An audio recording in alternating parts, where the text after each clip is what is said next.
ಸಂಘದ ಹೋರಾಟಕ್ಕೆ ದ್ರಾವಿಡ ಮೋಚನ ಸಂಘದ ಹೋರಾಟಕ್ಕೆ ದ್ರಾವಿಡ ಮೋಚನ ಸಂಘದ ಹೋರಾಟಕ್ಕೆ ದ್ರಾವಿಡ ಮೋಚನ ಸಂಘದ ಹೋರಾಟಕ್ಕೆ ಭ್ರಷ್ಟ ವಲಯ ಅರಣ್ಯಾಧಿಕಾರಿ ರವಿಕೀರ್ತಿಗೆ ಭ್ರಷ್ಟ ವಲಯ ಅರಣ್ಯಾಧಿಕಾರಿ ರವಿಕೀರ್ತಿಗೆ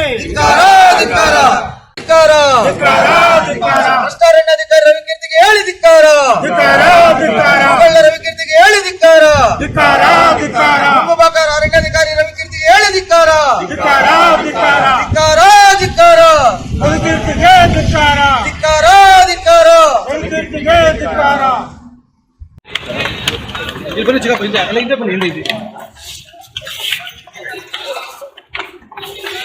ಒಂದು ತಿಂಗಳಿಂದ ಕೋಲಾರ ಜಿಲ್ಲೆಯ ಅರಣ್ಯಾಧಿಕಾರಿಗಳಾದ ಶ್ರೀಮತಿ ಸರೀನಾ ಸಿಕ್ಕಲೆಗಾರ್, ಉಪ ಅರಣ್ಯ ಸಂರಕ್ಷಣಾಧಿಕಾರಿಗಳು ಹಾಗೂ ಸಹಾಯಕ ಅರಣ್ಯ ಸಂರಕ್ಷಣಾಧಿಕಾರಿಗಳಾದ ಕೆ ಮಹೇಶ್ ರವರ ಮೇಲೆ ಬಹಿರಂಗವಾಗಿ ಸಾರ್ವಜನಿಕವಾಗಿ ಆರೋಪಗಳನ್ನು ಮಾಡುತ್ತಿದ್ದಾರೆ.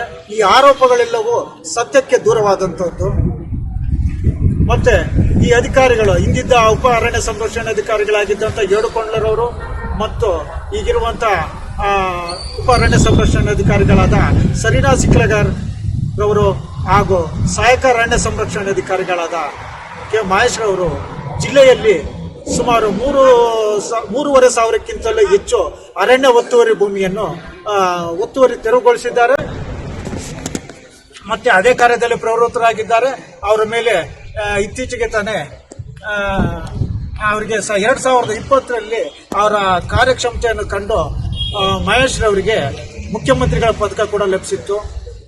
ಇಂಥ ಅಧಿಕಾರಿಗಳ ಮೇಲೆ ವಿನಾಕಾರಣ ಇಲ್ಲ ಸಲ್ಲದ ಆರೋಪಗಳನ್ನು ಮಾಡುತ್ತಿದ್ದಾರೆ. ಮೊನ್ನೆ ಸಾಮಾಜಿಕ ಜಾಲತಾಣದಲ್ಲಿ ಒಂದು ಪಕ್ಷದ ರಾಷ್ಟ್ರೀಯ ಅಧ್ಯಕ್ಷರೆನಿಸಿಕೊಂಡಂತಹ ವೆಂಕಟಸ್ವಾಮಣ್ಣವರು ಕೋಲಾರ ಜಿಲ್ಲೆಯ ಅರಣ್ಯ ಇಲಾಖೆಗೆ 1,250 ಕೋಟಿ ಅನುದಾನ ಬಂದಿದೆ, ಅನುದಾನವನ್ನೆಲ್ಲ ನುಂಗಿ ಅದರಲ್ಲಿರುವಂಥ ಹಣವನ್ನು ಲಪ್ಟಾಯಿಸಿದ್ದಾರೆ ಅಂತ ಹೇಳ್ತಿದ್ದಾರೆ. ಅವರು ಕನಿಷ್ಠ ಜ್ಞಾನವಾಗಿ ಕೂಡ ಇಲ್ವಾ? ಒಂದು ರಾಷ್ಟ್ರೀಯ ಪಕ್ಷದ ಅಧ್ಯಕ್ಷರು ಅಂತ ಹೇಳ್ತಾರೆ, ಒಂದು ರಾಜ್ಯದ ಬಜೆಟ್ ಕೂಡ ಅಷ್ಟಿರೋದಿಲ್ಲ. ಅಷ್ಟು ಹಣವನ್ನ ಒಂದು ಜಿಲ್ಲೆಗೆ ಕೊಡ್ತಾರೆ ಅನುದಾನವನ್ನ, ಕೇವಲ ಒಂದು ಅರಣ್ಯ ಇಲಾಖೆಗೆ. ಅವ್ರಿಗೆ ಅಷ್ಟು ಮಾತ್ರ ಕೂಡ ಜ್ಞಾನವಿಲ್ವಾ? ಅವ್ರಿಗೆ ಯಾರೋ ಪಾಪ ವಯಸ್ಸಾಯಿತು ಅಂತಂದ್ಬಿಟ್ಟಿದ್ದೆ ಹೇಳ್ಕೊಟ್ಟಿದ್ದಾರೆ. ಅದನ್ನು ಅವ್ರು ಅದೇ ರೀತಿಯಲ್ಲಿ ಬರ್ಕೊಂಡು ಹೇಳಿದ್ದಾರೆ. ಪಾಪ ಅವ್ರದ್ದೇನು ತಪ್ಪಿಲ್ಲ, ಅವ್ರ ವಯಸ್ಸಿನ ತಪ್ಪು ಅನಿಸುತ್ತೆ. ಮತ್ತೆ ಅವರು ಯಾರು ಅರಣ್ಯಾಧಿಕಾರಿಗಳಾಗಿರುವಂಥ ಸಹಾಯಕ ಅರಣ್ಯ ಸಂರಕ್ಷಣಾಧಿಕಾರಿಗಳಾಗಿರುವಂಥ ಮಹೇಶ್ ರವರು ಗಾಲ್ಫ್ ಕ್ಲಬ್ನಲ್ಲಿ ಮನೆ ಮಾಡಿದ್ದಾರೆ, ಅಲ್ಲಿ ವ್ಯವಹಾರಗಳನ್ನೆಲ್ಲ ಮಾಡ್ತಾರೆ ಅಂತ ಹೇಳ್ಬಿಟ್ಟು ವಿನಾಕಾರಣ ಸುಳ್ಳು ಆರೋಪ ಮಾಡ್ತಾ ಇದ್ದಾರೆ. ಈಗ ಅವರ ಮಗ ಅದ್ವೈತ್ ಮಹೇಶ್ ಅವರು ಅಂತಾರಾಷ್ಟ್ರೀಯ ಮಟ್ಟದಲ್ಲಿ, ರಾಷ್ಟ್ರ ಮಟ್ಟದಲ್ಲಿ ಗಾಲ್ಫ್ ಕ್ರೀಡೆಯಲ್ಲಿ ಭಾರತವನ್ನು ಪ್ರತಿನಿಧಿಸ್ತಾ ಇದ್ದಾರೆ. ಮತ್ತೆ ಇದೇ ತಿಂಗಳು 26-27 ಇಂಗ್ಲೆಂಡ್ ವಿದೇಶದಲ್ಲಿ ನಡೆಯುವಂಥ ಟೂಡೋಸ್ ಟೂರ್ನಮೆಂಟ್ಗೆ ಹೋಗ್ತಾ ಇದ್ದಾರೆ. ವಿಶ್ವಮಟ್ಟ ಟೂರ್ನಮೆಂಟಲ್ಲಿ ಆಡ್ತಾ ಇದ್ದಾರೆ, ಭಾರತವನ್ನು ಪ್ರತಿನಿಧಿಸ್ತಾ ಇದ್ದಾರೆ. ಅಂತ ಮಗನಿಗೆ ತರಬೇತಿ ಕೊಡೋ ಸಲುವಾಗಿ ಅವರು ಅಲ್ಲಿದ್ದಾರೆ. ಅಂತಹದಕ್ಕೆ ಇಲ್ಲ ಸಲ್ಲದ ಆರೋಪಗಳನ್ನು ಮಾಡಿ ಅವರಿಗೆ ಸಾರ್ವಜನಿಕ ವಲಯದಲ್ಲಿ ಅವರ ಹೆಸರು ಹಾಳಾಗಲಿ ಅಂತ ಅಂದ್ಬಿಟ್ಟು ಈ ರೀತಿ ಮಾಡ್ತಿದ್ದಾರೆ. ಮತ್ತೆ ಈ ನಿಷ್ಠಾವಂತ ಅಧಿಕಾರಿಗಳ ಮಾನಸಿಕವಾಗಿ ಕುಗ್ಗುವಂತೆ ಮಾಡಲು ಈ ರೀತಿ ಮಾಡ್ತಿದ್ದಾರೆ. ಮತ್ತೆ ನಮ್ಮ ಇವರು ಇತ್ತೀಚೆಗೆ ಅರಣ್ಯ ಭೂಮಿ ಒತ್ತುವರಿ ಮಾಡ್ಕೊಂಡಿದ್ರು. ಯಾರು ಹರ್ಟಿ ಪ್ರಕಾಶನ್ ಅವರು ಅರಣ್ಯ ಭೂಮಿಯನ್ನ ಒತ್ತುವರಿ ಮಾಡ್ಕೊಂಡಿದ್ರು.